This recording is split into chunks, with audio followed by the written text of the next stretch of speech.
Thank God it's Friday. Welcome to Your View. I am Jumoke Alaode James, and I'm here with my lovely ladies as usual. Hello, ladies. How are you? Hello, Jumoke. Good. How are you, madam? Beautiful in your dress. Oh, thank you very kindly. How are you? Okay, it's Dupe's birthday today. Yay! And I must say happy birthday to Dupe, our very well endowed makeup artist. She's a asset queen. Say she is my personal makeup artist. Yeah, so Very She's customer. well. She does me well. But this morning is okay. Okay, is showing off her skills this morning. Oh, nice. Talk about how are you today? I'm very good. I'm getting back into my groove of makeup. Makeup is my first love, you know. Yeah. So something big is coming. Do you have shimmers on your shoulders? Yeah. Oh my God. It's Ada. Ada is practicing how to glam me up. So she now put shimmers on my. I've lost weight. My shoulder bones are showing. Yeah, nice. I have to show. Nice. Wow. She's showing off her new weight. Yes. And I must commend her. She's doing a fantastic job. Yeah. You know, I've been seeing him highing everywhere. How are you, I'm madam? very well, thank you. Good, I've good. missed you, Jumoke. Yeah. My business partner that abandoned me. No, it is You're you. pursuing bigger things. 50,000, I mean 20,000 sign-ups. 50K. 5,000. Project 5K. Yeah, so we have to take our news mention because we have to run off. The Lagos State government has announced an extension on the restriction on vehicular movement around the state on July 22nd for the local government elections. The restriction will be enforced between 7 a.m. and 3 p.m. on Saturday, that's tomorrow, July 22nd, to allow for a smooth conduct of the local government elections and unhindered participation. So please be aware that there are vehicular restrictions tomorrow. And go and vote. Yes. So we'll take a short break. When we'll come back, we'll take the newspaper review. Please stay with us. We'll be right back.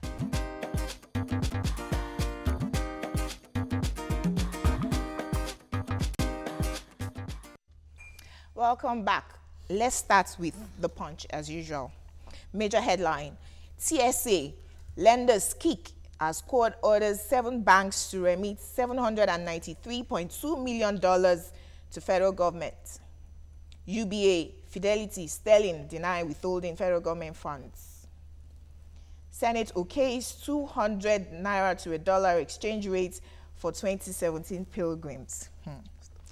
Oshimbajo proposes 135.6 billion naira environment wants for the 6 billion naira spent on works housing projects.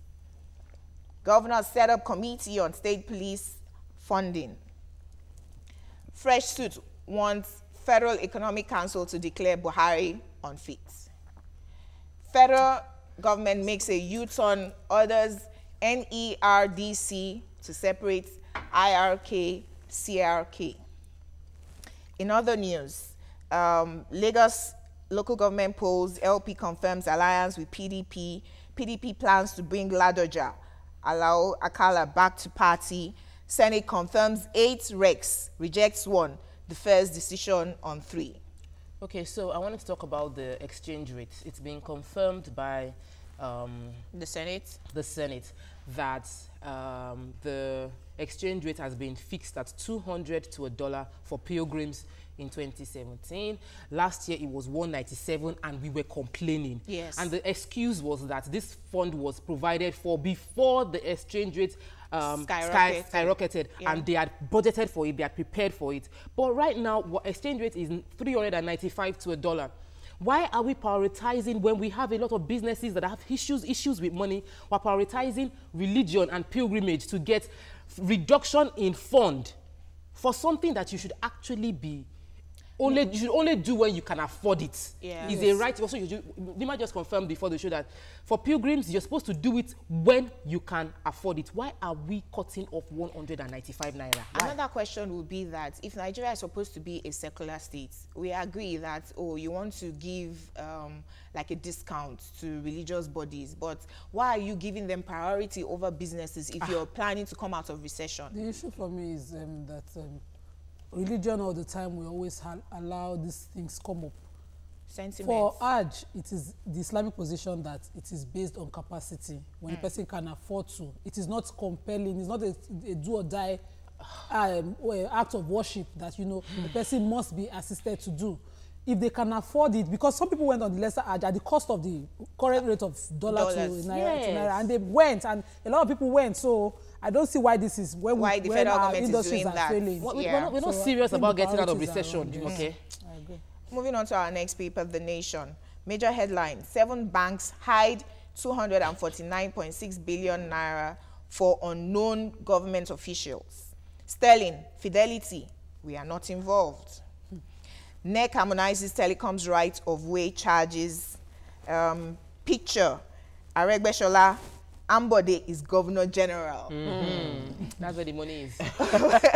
Osinbajo seeks 135 billion naira environment, and Nigeria rakes in $2.45 billion from oil, gas exports. Let me quickly take the story of the money. Seven banks. So the Attorney General, his name just skipped me. Malami. No, professor. There's a professor that took the case to court, saying that the 7 banks have been found: UBA, Diamond Bank, Fidelity, Sterling Bank, Sky Bank, were all found to have kept some money, specific amount of money, in fixed deposits that was not remitted when it should have been into the TSA account, and they should submit the money.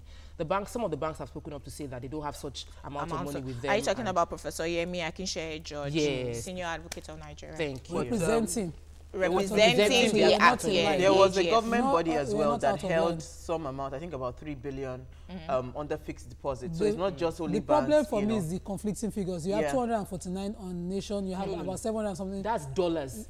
Yes, then translating to naira is billion. Yeah. So, but some banks said they have remitted it to the TSA account a long time ago. So they should go and check their records before they come to the media.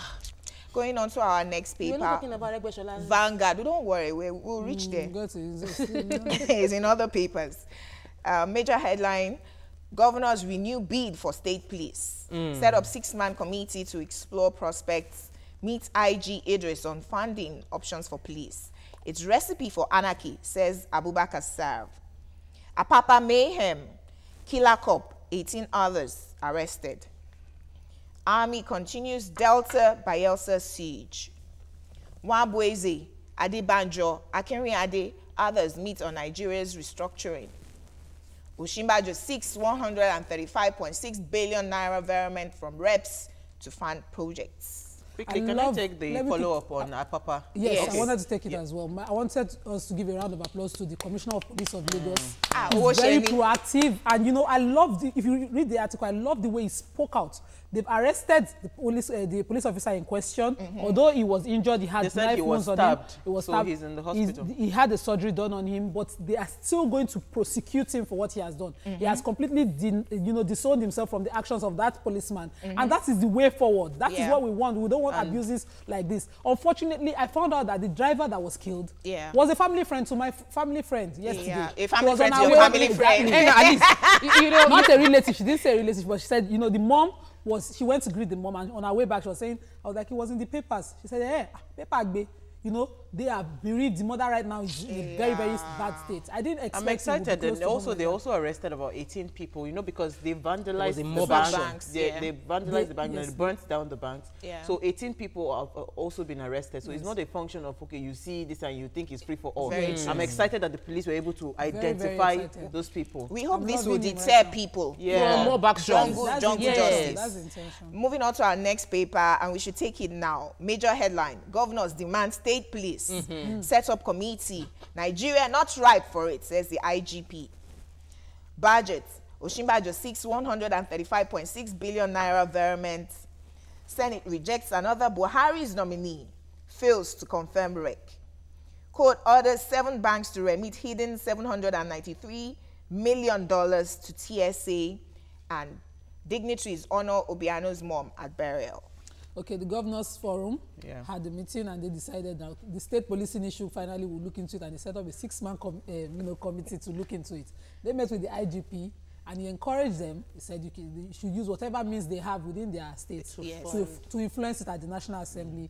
And they talked about funding. But a former Commissioner of Police for Lagos State, Abubakar Sarv, was saying, no. This thing will be abused, you know. Yeah. You know? And these fears, for me, that's where I have a problem. We keep raising fears when we have progressive suggestions like this. Yes. What we should be looking at is creating institutions so that when those abuses come, there's a way out. There's a prosecution straight. I agree. So if you want to abuse... You know that everything that has a pro must have a con. And so if you already know what the disadvantages will be, and then let me tell you, the only disadvantage I can see is political leaders using this exactly when you have during political season. So you already understand what would happen. Can we just create a system? Fantastic. I agree with everyone. Moving on to our last paper this morning. It's this day. In Exporte, court orders 7 banks to remit $793.2 million to TSA. Banks deny. Restructuring. Governors constitute panel on state police, others. IG, country not ripe for decentralized policing. Luxembourg, banks lien may impede US bid to seize Aluko's cash. Nigeria, Financial Intelligence Agency bill passes first reading. And picture, taking in the sights and sounds of Osun, Lagos State Governor Mr. Akinwumi Ambode with his Osun and Oyo State counterparts Rauf Aregbesola and Senator Abiola Ajumobi, when the trial were being bossed around on an inspection tour during Ambode's visit to Osun State. You know, there's something I want to say. The last story. Appeal court reverses sentencing. Can I quickly say, before you go to your Ngilari, that, you know, I'm very excited about what is happening with Lagos State government. And I love the fact that Southwest, because I've been attending different fora, and I know how people are almost like doing a copy of what Lagos is having. Imagine if every state say, this is a system that is working, I want to also, you know, take on this blueprint. We will have serious, good governance in Nigeria. In the Southwest. Okay. In Gilari. Whatever the appeal court saw, I would find out in the weekly reports this week. Okay. Because it's a major concern for me, but they've reversed the conviction that, you know, and reversed the sentencing of the former governor of Adamawa State and freed this man, you know, the one who escaped before his bail was perfected. On the note of Lagos State governor being the Governor General of Lagos State, we round up front page review this morning. Up next on Hot Topic, we discuss Lagos court dissolves marriage over serial rape. We'll be right back. Please stay with us.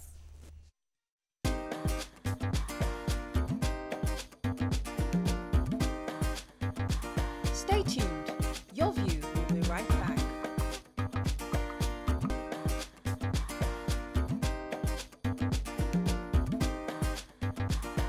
Welcome back to Your View. Thanks for staying with us. According to reports, the marriage of a senior police officer, Chibuzo Okarafo, and his wife, Faith, has been dissolved by the customary court in Alimosho local government area of Lagos State over allegations of serial marital rape, abuse, domestic violence, persistent assault, brutal dehumanization, and irreconcilable differences. The couple's marriage is said to have broken down over persistent rape, despite Faith's often willingness to have sex with Chibuzo without the attendant violence and compulsion. The focus for this discussion is rape in marriage. Does it even exist? Not everyone will agree. It is often said that sex is an important part of marriage, and when a man forcefully takes it from his wife, it cannot be called rape because he owns her and therefore can demand it at any time. It's your view. Please let it count. You can call us on 070-8066-8014 or tweet to us at TVC Connect. Please hashtag your view TVC so we can read your tweets. So a lot of us will say that there's nothing like rape in marriage. If you have married the man, he owns your body, you own his body, and so whenever he demands it, you cannot be having headache. 247. Do you agree, Nima? If I had just seen the topic, rape in marriage, I would have you know, probably said there's no such thing. But when I read the story, it gave me hope. I must first of all commend the magistrate in this case who saw the need to divorce and save this woman's life, and then also awarded her maintenance of over 120,000. This is the first time in my entire experience that I've seen this kind of, you know, award. I presently have a case which you accompanied me to the domestic violence unit to do. Yeah. It also is a case of a police officer abusing his wife. Yes. And this time around, he even stabbed her. We had stab wounds all over her. Yeah. And there's a major cover-up within the police in Area E where he is, because, you know, he's a police officer. Yeah. So this, for me, is a lot of... So this is precedent that you can call proper precedent that, you know, eventually that lady might find justice, whether or not it was a police officer. And then what she is looking for in this particular case is maintenance for her children. She has 5 kids, 4 for him, and, you know, all she's concerned about, how will I raise these children? Because to save her life is to leave his house. But because she's disempowered, she's, you know, tied to him. So for me, a lot of this matter has, you know, given me hope, has opened my eyes to a lot of new opportunities on how to go about domestic violence. But in marriage, like this case, the woman is willing. What she cannot stand is the style of, you know, of sexual satisfaction her husband yearns for, which is, you know, always leading to an abuse. And for that, I wondered why the judge did not look at psychological evaluation for the man. Thank you, because that was where I was going to come from. Yeah. You know, when you read this person is not normal. The person is, I mean, this person, from the story, has a clear case of psychological, you know, problems that needs to be resolved. So it's not, you see, in as much as, yes, we'll say, yes, it's good that the judge gave the divorce and all that, but divorce will not solve the problem of this man. This divorce will not solve it at all. He will marry somebody else and he will do the same thing. And maybe that person might not be bold enough to come out to say that they want to expose, to say this is what I'm going through in my marriage. I would have see. We need to start resolving issues appropriately in this country. You know, where there's a psychological problem, let the ruling and everything go towards psychological evaluation and psychological help.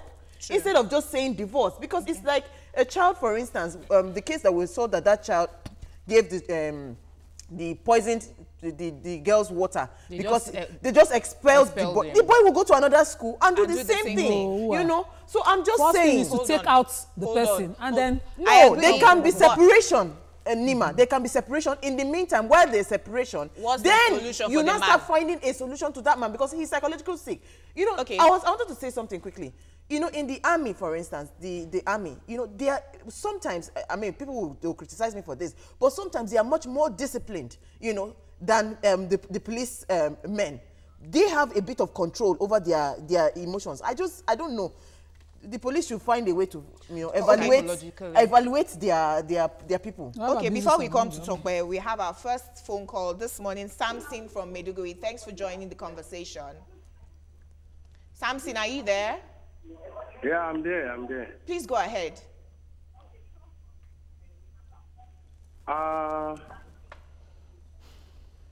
Hello? We can hear go Samson. Ahead. Yeah, I'm there. Thanks for joining the conversation. Please go ahead. Yes, my little contribution is that once you are married, I think the woman should submit herself to her husband. Okay. But at the same time, not every time that the woman will be disposed. Okay. So the husband too should be reasonable with the wife. Okay. But the problem is like in Europe now, you can say one rapes his wife if the woman does not allow the husband. But I think in our tradition it's not so. And I think to a large extent that is why we pay dowry. Okay. I've married her. I think you have married all body and soul. Okay. Body and soul. Thank you very much, Samson. I totally disagree.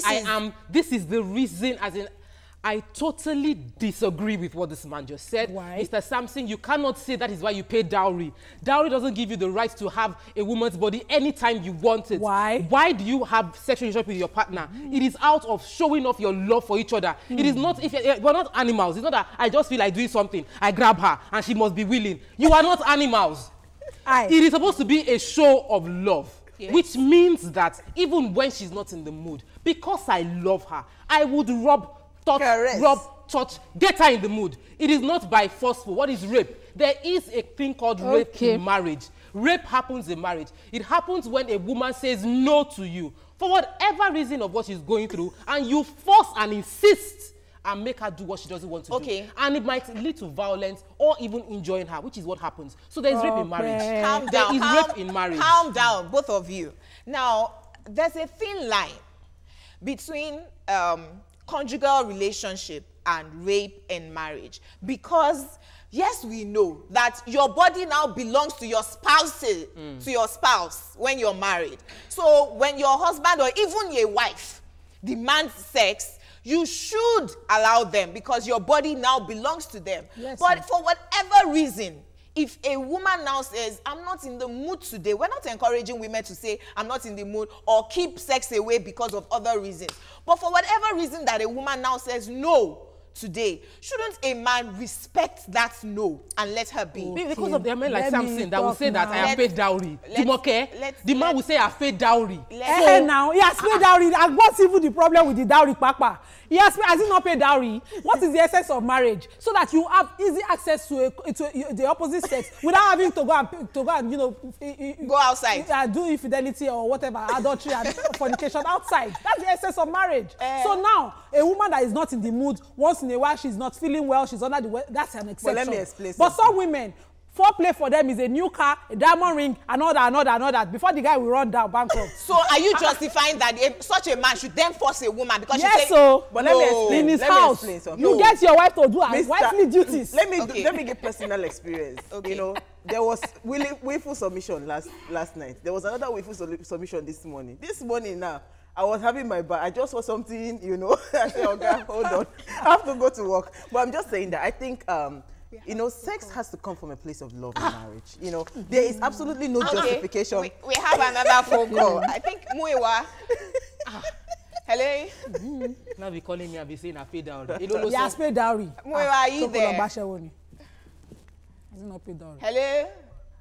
Hello, Suleiman, are you there? Yeah, I'm there. Okay, please go ahead. Good morning. My name is Suleiman Mohammed. Thank you for joining the conversation. Precisely, I'm a military man. And I was so interested in that issue you brought about the military compulsion. Yes. You see, as a military man, I have like 3 laws in me. 1, the civil law. 2, Islamic law. 3, the military law.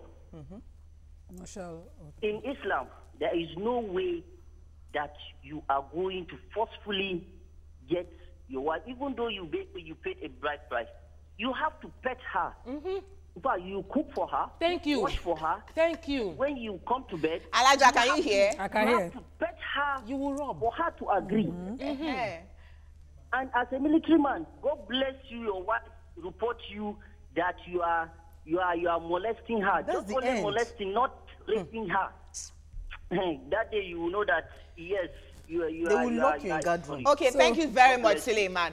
Now, my final question is this: because of this judgment, is it a victory for Nigerian women? Yes. That there's now something called rape in marriage. This judgment is a precedent that we all can, call up, in case of violence. In marriage. I would like that we don't take it, don't take certain issues separately. We must take the entire judgment. That judgment was given because of a lot of reasons, and psychologically, that woman can no longer continue in that marriage except we want her death out of that marriage. And because her sanity has to be preserved, her life has to be preserved. That is why that separation happened, and the judge saw the need for her to continue to maintain her children and awarded that as well. Okay. Now, rape in marriage, I don't know about in Nigeria. I don't think. Okay, we have to run off. Banky Onemole says you can rape your spouse if your spouse is not ready for sex at any time because it's a two-way thing. That's Andrew says African Indian women suffer terrible rape in marriage. I know a Nigerian lady lawyer who takes up these cases in London. Okay. Next, our celebrity guest takes the couch and we'll pose the question to him. Does he think that there can be rape in marriage? Please stay with us. We'll be right back.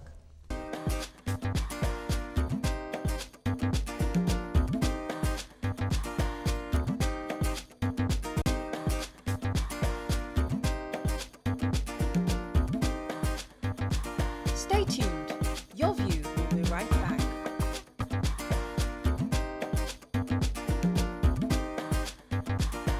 Welcome back to Your View. Thanks for staying with us. Segun Arinze, popularly known as Black Arrow, is a veteran Nollywood actor. The popular actor has entertained movie lovers with his roles in different movies, and he has starred in over 100 movies. Welcome to the show, Mr. Segun Arinze. Thank you very much. Good morning. Great to have you. Good. Okay, so you had our conversation, and I saw you jump, you know, from your seat when Samson called in. Do you believe that there's anything like rape in marriage? Yes, 1000% yes, there's rape in marriage. And if your wife says no, it's no. You see, it's a symbiotic relationship. If you're not in the mood as a man and she wants it, she can't force you. If she's not in the mood as a woman and you're honey. Is there any time a man is not in the mood? No, there are times. There are times you don't. Just after losing his job, you think not even that. When you have stress, you have some serious stress upon your head. Yes. School fees to be paid, rent is coming up, family problems, everybody's dragging you left and right and center. It won't answer you. No matter how much you tap it, it will just not respond. So the same way a woman has the same kind of issue. So there is rape in marriage. I think you should respect yourselves as spouses. If the woman says no, it's a no. And if the guy says no, it's a no. Making love is something that has to be built up from internal. There are ways to go about it. Like we were saying before we went on, that if you touch the right spots, that it will happen. Yes, sometimes it will. But if the woman says no, let it be no. And the man says no, let it be no. But just before we move on to the question. In the marriage, for how long would she say now? For what kind of No, you cajole. Yeah. You cajole. But there's some women who take it to the extreme that so will make the man go outside. So no, there's some women who take it to the extreme that will make the man. And there's some women who will give it conditions. Okay, you have to go and buy me a car. We all agree on this couch that conjugal rights is a right. It is a right. It is a right. So no partner should withhold it for whatever reason. Yes, this is what I want to say. So we have agreed on that. But there's some women who like that boxing. If she says no, that no is a yes. So moving on to Segun Arinze's career. You were born in Onitsha to a Yoruba and Igbo parents. Your father's Yoruba, your mom is Igbo. Tell us about your growing up. You're doing a lot of research on me. Tell us about your growing up days. Well, I grew up like any other normal child. Was brought into Lagos when I was a kid. Okay. And did all the things children will do: be naughty, be clever, be smart, be silly. I've gone through it all. I'm the first child of 7, have 6 siblings. So. Nothing spectacular. Okay. Just growing up. So you produced AMA Awards. I didn't produce AMA Awards. I was creative director for AMA Awards. Okay, creative director for AMA Awards, and I occasionally heard your voice, and I was like, where has this voice been? It's been a while. Like, we've not seen you the way we used to see. Doing voiceovers? Yes, like we've not felt the voice. Well, I took a break, tried to get myself together back, and. I'm working. I'm back working. Okay, yeah, I know that. Yes, I will do that, not now, but later. Then I've been working. I've been back and said, like, tomorrow Saturday we're having a premiere of my movie Tattoo. Oh, nice. At Eco Hotel, produced and directed by Donna Mokwe and Film One. It's based on a book, so that's that. Of course, you're seeing me doing the give and take national lottery on TV. We'll dash out millions. Okay. We're working. Let's talk about you. I remember that you once did something in music, and I felt that this voice in music, then very young girl, I loved it. I wondered why you didn't push it, why, you know. Wasn't it paying the bills? As at that time, yes, it was frustrating because I had some kind of, how do I put it down, some kind of quarrel with and disagreement with my record label then. They didn't want me to play the kind of music I wanted to play. Okay. And they felt they had to streamline me to a certain kind of music, to a certain kind of genre. And I said, no, I wouldn't do that. And there was also some kind of favoritism on the label. They were favoring some more bigger artists to the younger artists. And Zubi and Nebeli and myself were on that label as at that time, and we got very angry. And it was the first time, actually, that I walked to a record label and tell them, cancel the contract. I walked straight up and looked at the GM in the eyes and said, cancel the contract. He thought I was joking. He said, no. I said, cancel the contract. I don't want it anymore. If this is it, I've been crying out, like my feet were beginning to come out from the soles of my shoes, and I was getting very frustrated. I lived in Ikorodu then. I can imagine slapping from Ikorodu to Satellite Town, or to go and get a stipend of 10,000 naira then. I mean, it was crazy. So they weren't encouraging. Unlike now that the younger ones have taken the lead and they're doing, I'm so proud of the music industry. Are we going to hear your voice in music anytime soon? Someday, Alibaba has been forcing me to try to do something, but I'll try and put together some songs in the near future. But right now, I'm focusing on my career as an actor, as a TV show host, and getting ready for politics. Okay, let me divert to family, because as an interview you mentioned you have about 6 children from 3 different women. And you know, you've had your own fair share of going through divorce, going through rocky relationships and all that. It happens in life. It happens in life. So I you know, just share how you were able to deal with it. No, it's true, because it's always good to hear from the man's perspective. You're trying to make my life a soap opera. No! But your life is pretty interesting. Then, it's not a soap your opera. relationship, because we heard one very funny gist about your daughter saying you were not involved in her life and all that. So let's your relationship. You see, yeah, I will honestly, before God, I'm not come on national TV and disparage my daughter. Talk about my daughter. I still love my daughter.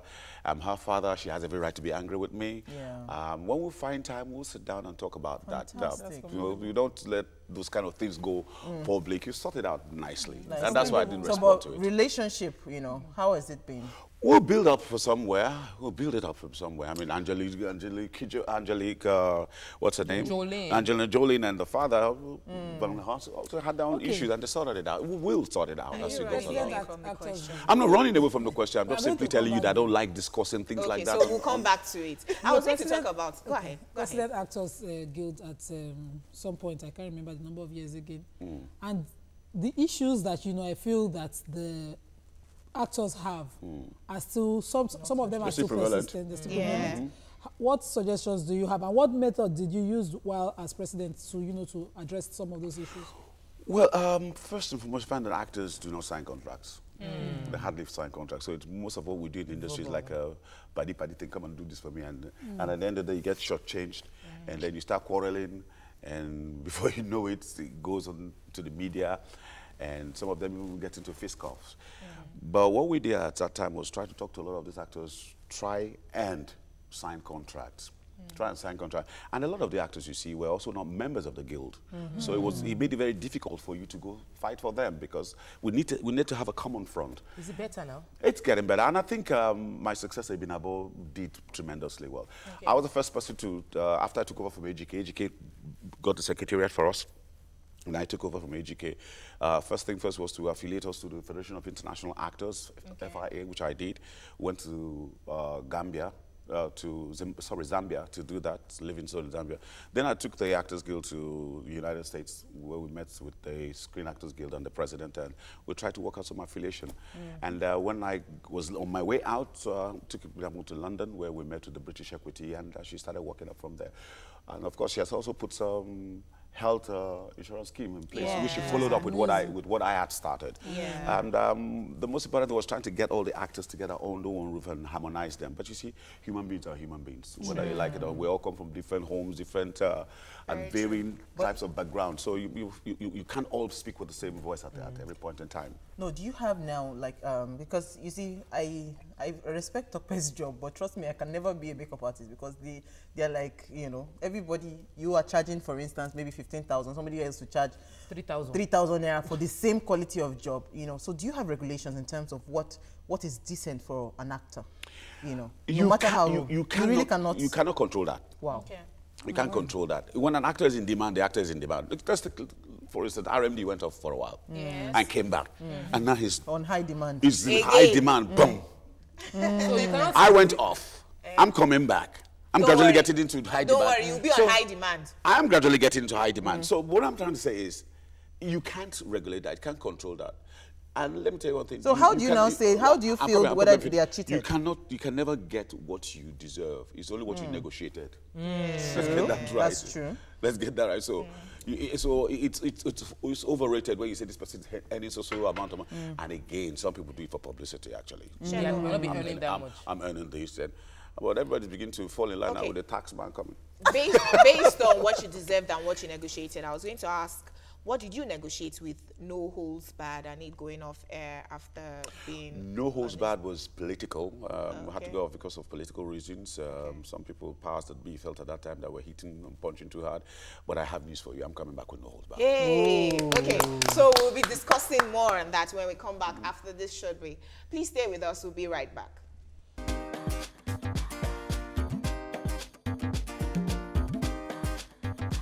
Stay tuned. Your View will be right back.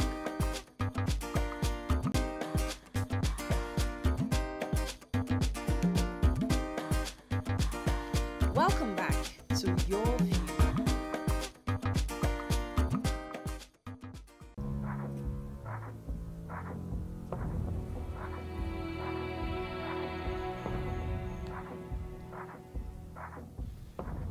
Where are you? Show your face, you old, poor, miserable wretches. Come out from your hiding. Come and face me, the lion. A man that has crossed 7 seas and 7 rivers, ate and dined with the white man. I, High Commissioner of Zula Kingdom. Come out, show your face, you old, poor, miserable cocoyam farmer. Let me tear you apart. And what are you morons looking at? Oh my goodness. Thanks for staying with us. I'm liking your acting and your presence to this man, Olu Jacobs. You've been told, right? You know, you just have this presence. Big daddy. Yeah. Okay, so Shegun, you read dramatic arts at the Obafemi Awolowo University, and you have, gone into music. You're a TV presenter. You're an actor. Went to the peak of your career as an actor, becoming. I'm still picking. Why did you go becoming the Actors Guild of Nigeria's president. What are your most memorable roles, and which are the ones that you actually regret? Do you enjoy being called Black Arrow, for instance? That's a name that has stuck with me for the rest of my life. We were even shooting Silent Night when Chico called me and said, hey, I want to shoot a movie. It's called Silent Night, and I'd like you to shave your hair. And I said, oh, okay, let's do it. And we did it with Ramsey, Kate Henshaw, Emeka K, and Emeka Nyoncha. And for one reason, the film just blew. I didn't even realize it. And I'm loving it. One of my most favorite characters I've ever played. I like that. Vuga and of course Jaja the Great. I like roles that are challenging, but you see, the thing about an actor, you're always as good as your last movie. So you keep on working. You keep on working your fingers to the bone because the new boys coming in, and those new boys are not playing with you. Okay, so Samson has called in from Uyo. Good morning, Samson. Thanks for joining the conversation. Hello. How are you today, sir? I'm fine. Morning. Morning. So we have Shegun Arinze in the studio. Hello. Oh. Hi, Samson. We can hear you. Okay. Good morning. Morning, sir. I'm Mr. Shegun Arinze. How are you? Okay. Okay. Good to see his eyes again. Good to see his face. I wanted to ask a question because, the reason I touched about divorce and all that, a lot of people just feel like if I've gone through divorce, I do not deserve a chance of happiness. And we know that after the very, very, popular divorce that you had, you bounced back and you're in a beautiful relationship that, it's almost 10 years and all that. So can you just probably say what it is, that what factor, you did differently. What you did differently with the new marriage? Well, it's to learn from your mistakes, and most important thing in any relationship is communication. You must keep that communication going on. Sometimes my wife will wake me up in the middle of the night. Hey, I want to talk about something.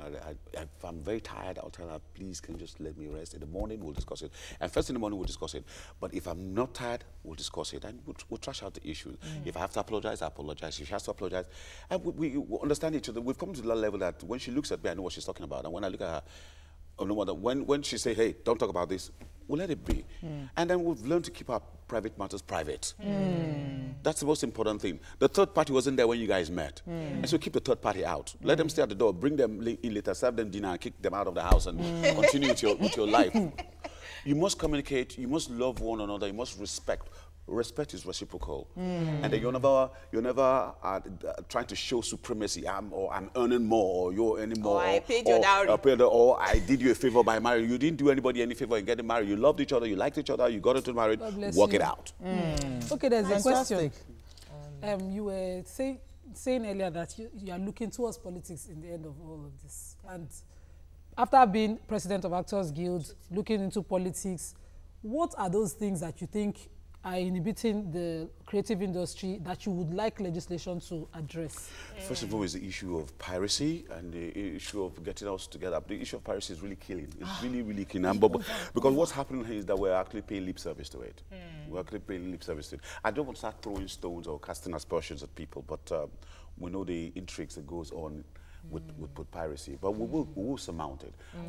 The new generation of filmmakers right now are solid.